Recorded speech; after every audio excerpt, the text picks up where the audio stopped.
Donc je suis Nicolas, lead front-end engineer chez Mention.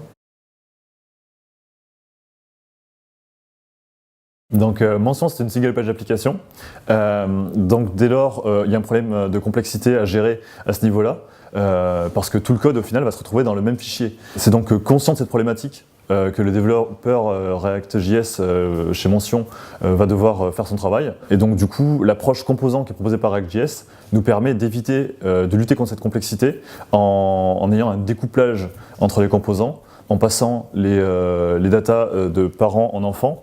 Et du coup, de cette manière, on peut composer très facilement tous ces composants, de manière à créer une application dans son ensemble qui grandit le plus efficacement possible, avec le moins de friction possible.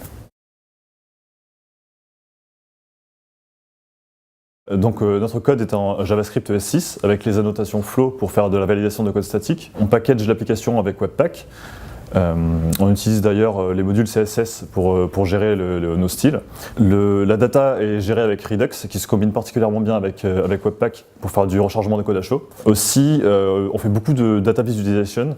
Donc pour ça on utilise D3 qui nous donne un maximum de flexibilité à ce niveau-là. Et de manière globale en fait, quand on choisit des libraries, on aime bien bien choisir individuellement les libraries de manière à pouvoir rebondir si jamais, vu que le web s'évolue très vite, on a besoin de rebondir en remplaçant l'une ou l'autre.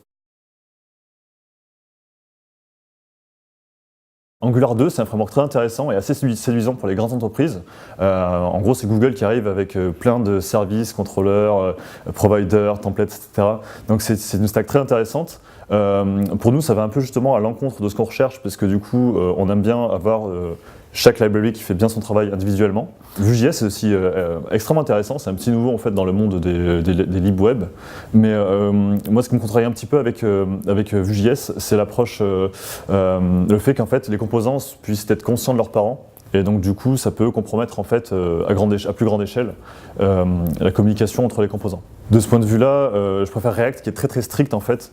De manière à imposer finalement le passage de la data de père en fils et de gérer correctement le scoping de chaque composant. Donc on fait de la validation de code statique vraiment comme première couche de test. On utilise ESLint et Flow pour faire les premières validations. Ça détecte déjà une bonne partie des erreurs et ça permet d'anticiper avant même de tester son code. Ensuite, on a la couche vraiment unit test qui permet de tester les composants unitairement. Par exemple, on fait un rendu et on vérifie que tel ou tel composant est rendu. Ou sinon, on teste un outil et on vérifie que tous les edge cases sont bien satisfaits. Donc pour ça, on utilise Mocha. On est en train de migrer à Jest pour pouvoir leverager leur nouvelle feature de snapshot, qui permet de faire des photos sur les composants qui sont rendus. On utilise Enzyme aussi pour vérifier justement que les sous-composants sont rendus.